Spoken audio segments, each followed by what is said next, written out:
Good morning and जय Hind students. मैं CA Suresh Ahuja. मैं आप लोगों को 2 मिनट के अंदर कैसे बैंक रिकन्सिलिएशन का क्वेश्चन किया जाए वो बता रहा हूँ आज। मेरे दूसरे यूट्यूब अपलोड्स में कंप्लीट डिटेल और कॉन्सेप्चुअल थियोरेटिकल क्लैरिफिकेशंस दिए गए हैं इस टेक्निक के। सो ये this is all about Ahuja's magical bank reconciliation.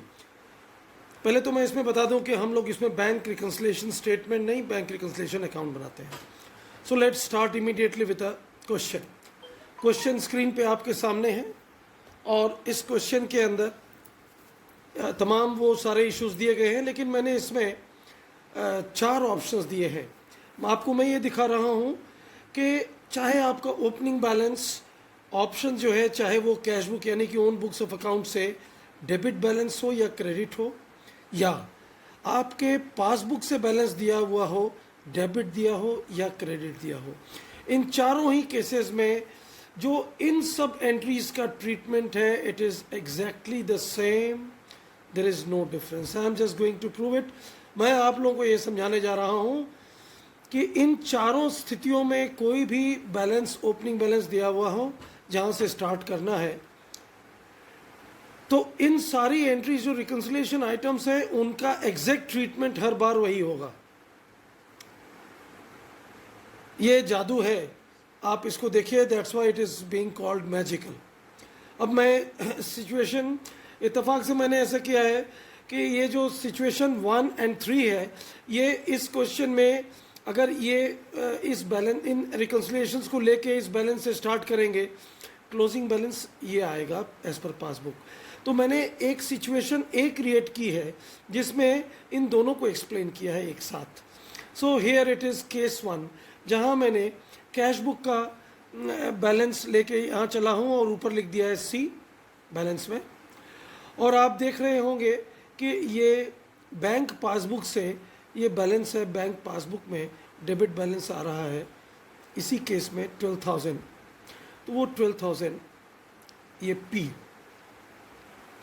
Students, इसके अंदर there are 3 portions. One is the how to write opening balance technique, वो है।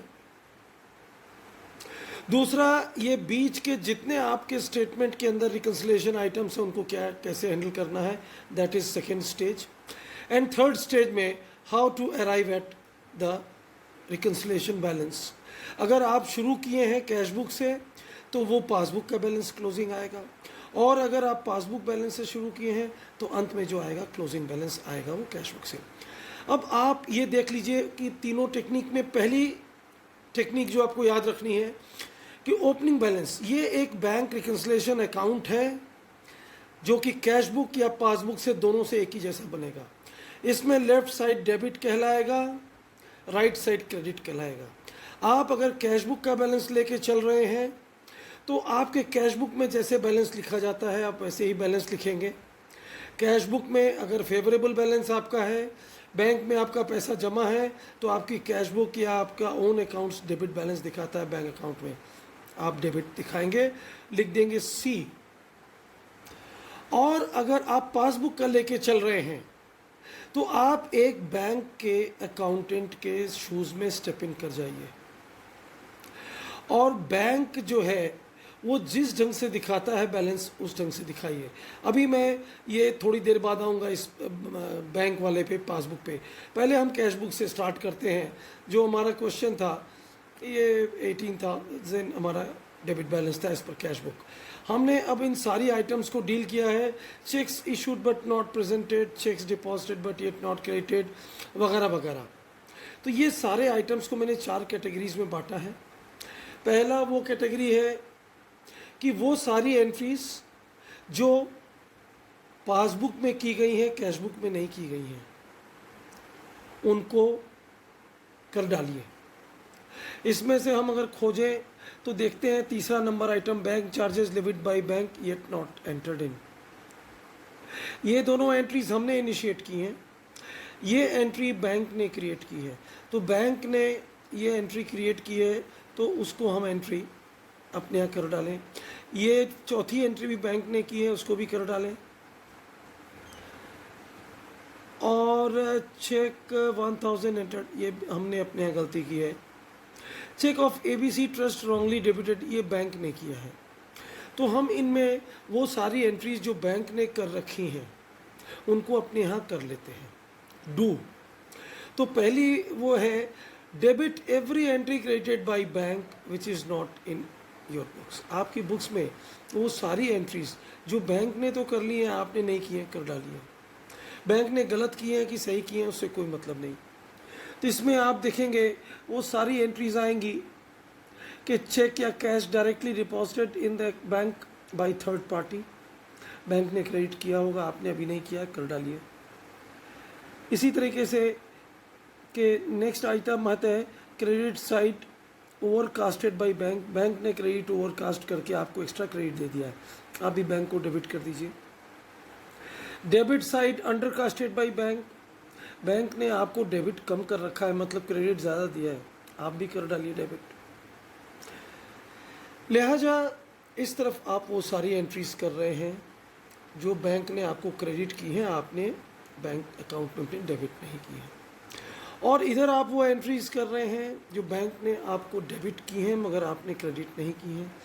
बैंक क्या डेबिट करता है? बैंक चार्जेस डेबिट कर दिया उसने, आपने नहीं क्रेडिट कर दिया, कर दीजिए। बैंक ने इंटरेस्ट ओवरड्राफ्ट पे डेबिट कर दिया, आपने नहीं किया है, कर दीजिए। इस ढंग से एडिशनल EMI बैंक ने डेबिट कर दिया है, आपने अभी नहीं क्रेडिट किया है, कर दीजिए। Means these are those entries डूज में जो बैंक ने कर रखी हैं, आपने नहीं की हैं, आप सब कर डालिए। हमारे इस एग्जाम्पल के अंदर there are few entries like bank charges तीसरा नंबर, चौथा नंबर FD इंटरेस्ट बैंक ने कर रखा है। नेक्स्ट छठवां नंबर ABC ट्रस्ट का गलती से डेबिट कर दिया है बैंक ने 5000, आप भी कर डालिए।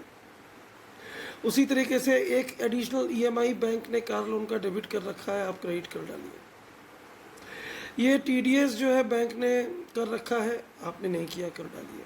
सो ये इतनी एंट्रीज आएंगी डूज में। दूसरा वो जो एंट्रीज आपने कर रखी हैं बैंक ने नहीं कर रखी, जैसे चेक्स इशू किया आपने, बैंक में प्रेजेंट नहीं हुआ। चेक आपने डिपॉजिट किया, बैंक में क्लियर नहीं हुआ। आपने चेक जो है 1000 रुपये का 10,000 रुपये की एंट्री कर ली है अपनी बुक्स ऑफ अकाउंट के अंदर।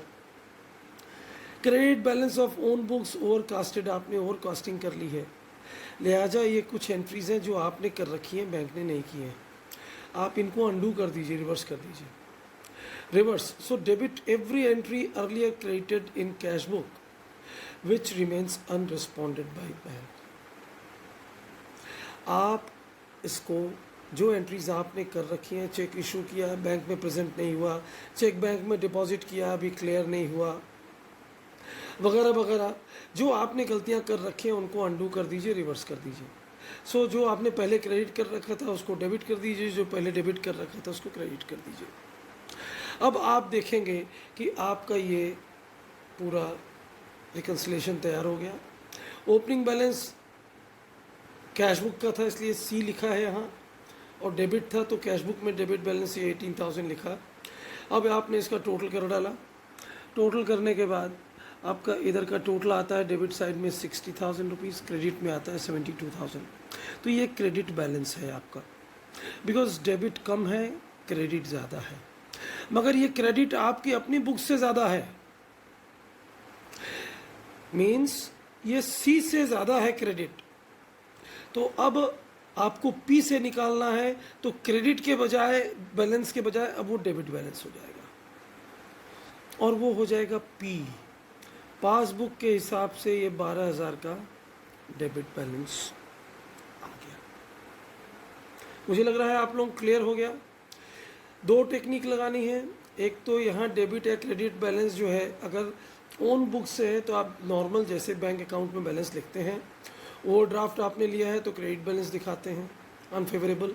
अगर आपने डिपॉजिट कर रखा है तो डेबिट बैलेंस दिखाते हैं, आप वहाँ से शुरू करिए और इनको जो डूज और अनडूज को कर डालिए और अब बैलेंस करिए। अगर यहाँ ये क्रेडिट बैलेंस आ रहा है तो अब ये क्लोजिंग जो है रिकन्सिलेशन का पासबुक आ जाएगा, ये P होगा। जब ये इसका ये कैश बुक से शुरू किए थे आप, तो ये C है, तो अब ये P डेबिट हो जाएगा। ये क्रेडिट था बैलेंस, इसलिए डेबिट हो जाएगा। पासबुक से। अब इसी बैलेंस को मैंने आपको एक्सप्लेन करने के लिए एक दूसरी चीज़ दिखाने के लिए किया है कि अब ये 12,000 रुपये का पासबुक का बैलेंस है। अगर आपको यही क्वेश्चन दिया जाता और आपको ये 18,000 ना बताया जाता कि साहब 12,000 डेबिट बैलेंस है as per books of account of bank, तो आप क्या करते? आप ये अपनी बुक्स नहीं मानते, तब आप ये बैंक की बुक्स मानते। इस अकाउंट को बैंक में डेबिट बैलेंस है तो आप डेबिट साइड में यहाँ लिखते और यहाँ पी लिख देते क्योंकि ये पासबुक से है। अब आप ये जितने एंट्रीज हैं उसको वैसे ही करिए। जो आपने नहीं कर रखे, बैंक ने कर रखे, उनको कर डालिए दो, और जो आपने कर रखे हैं बैंक ने नहीं कर रखे उनको अंडू करिए। बार बार मेरी इस बात को सुनिएगा। आप कैश बुक का बैलेंस लेके शुरू करें चाहे पासबुक का बैलेंस लेके शुरू करें, दोनों की एंट्रीज देखिए एग्जैक्टली ये सब कुछ वही है। अंदर का मटेरियल 100% सेम रहेगा, इसमें कोई चेंज नहीं हो रहा, सिर्फ ये चेंज हुआ और ये चेंज हुआ, पी आ गया यहाँ। तो अब आप निकालिए, देखिए यहाँ टोटल आपका इस तरफ आया 54,000 रुपये और इस तरफ आया 72,000 रुपये क्रेडिट में। तो अब ये क्या हुआ कि पासबुक के हिसाब से आप चल रहे थे तो क्रेडिट ज़्यादा है, मतलब क्रेडिट बैलेंस है कितना 18,000। तो अब वो चूँकि आप पासबुक से चल रहे हैं, आपको कैश बुक का बैलेंस निकालना है तो इसका उल्टा हो जाएगा, क्रेडिट की जगह अब ये डेबिट बैलेंस हो जाएगा और ये सी हो जाएगा 18,000 रुपये। तो देखो ये 18,000 ये क्रॉस वेरीफाई भी हो गया। मैं बताना ये चाह रहा था कि बैलेंस चाहे ये रहे चाहे ये रहे, डेबिट रहे क्रेडिट रहे, पासबुक रहे कैश बुक रहे, अंदर की एडजस्टमेंट सब वैसी ही होगी। Now let's come to second case, जहाँ पे कैश बुक के हिसाब से क्रेडिट बैलेंस था 60,000 या 90,000 क्रेडिट बैलेंस था पासबुक के हिसाब से। So let's start the second case. Second case में देखिए जो पहला है वो 60,000 क्रेडिट बैलेंस था कैश बुक के हिसाब से, तो हमने यहाँ सी लिखा और 60,000 लिख दिया। सारी वो एडजस्टमेंट एंट्रीज बीच की जो है एकदम एग्जैक्टली उसकी ट्रू कॉपी है, सब कुछ वही है क्योंकि क्वेश्चन वही है। इससे कोई फर्क नहीं पड़ रहा कि ये बैलेंस कैश बुक का आप लेके चल रहे थे और वो डेबिट था कि क्रेडिट था, कोई फर्क नहीं पड़ रहा आप पासबुक का बैलेंस लेके चल रहे थे डेबिट था कि क्रेडिट था। लिहाजा देखिए 60,000 सी है आपका क्रेडिट बैलेंस। अब आप फिर इसको टोटल कर लीजिए, देखिए 1,32,000 क्रेडिट है, डेबिट 42,000 आ रहा है। So the it is a credit balance 90,000, लेकिन अब ये इसलिए कि सी है शुरू में तो अब क्लोजिंग पी आएगा लेकिन रिवर्स, मतलब डेबिट आ जाएगा 90,000। अब आप इसी को देखिए डेबिट 90,000 आ गया, पासबुक बैलेंस निकल आया। फिर ये सारा इंटरनल मटेरियल वही रहेगा, कोई चेंज नहीं, ये एंट्री हमेशा ऐसी ही आएगी। अब इस 90,000 से आप फिर वैसे ही बैलेंस करते चले, आप देखेंगे at the end total debit 1,32,000 है, क्रेडिट 72,000, ये डेबिट बैलेंस जो है 60,000 आ रहा है। मगर इसलिए कि ये पासबुक था तो अब क्लोजिंग जो है वो कैश बुक का आएगा और यहाँ ये डेबिट आ रहा है तो लिहाजा ये क्रेडिट हो जाएगा। So now this is all about the magical portion. Magical portion ये है, बैंक रिकन्सिलेशन में ओपनिंग बैलेंस कहीं का भी आ रहा हो, debit credit favourable unfavourable, cash book passbook, ये एंट्री इधर आनी है तो इधर ही आनी है, ये एंट्री इधर आनी है तो इधर ही आनी है, ये एंट्री इधर आनी है तो इधर ही आनी है। So it all depends that how कितनी एंट्री डेबिट की पासबुक में यहाँ नहीं है, जितनी आ रही है डेबिट पासबुक की यहाँ नहीं की हुई है आपने। So you have to just pass this entries in a natural course जो आप करते हैं। मुझे लगता है कि ये आपको मैजिकल बैंक स्टेटमेंट कुछ भी प्लस माइनस अब करने की ज़रूरत नहीं, कुछ याद रखने की ज़रूरत नहीं। 2 मिनट के अंदर मैंने तो आपको 4 बैलेंसेस ले करके ये 1 2 3 4 और ये 4 बैलेंसेस ले करके मैंने एक क्वेश्चन आपको सॉल्व करके दिखाया और टोटल मैंने जितना समय लिया आप उसको 4 से डिवाइड कर दीजिए। अगर मैंने ये 14 से 15 मिनट लिया है तो मतलब 2.5 से 3 मिनट में आपका ये question solve. So this is all about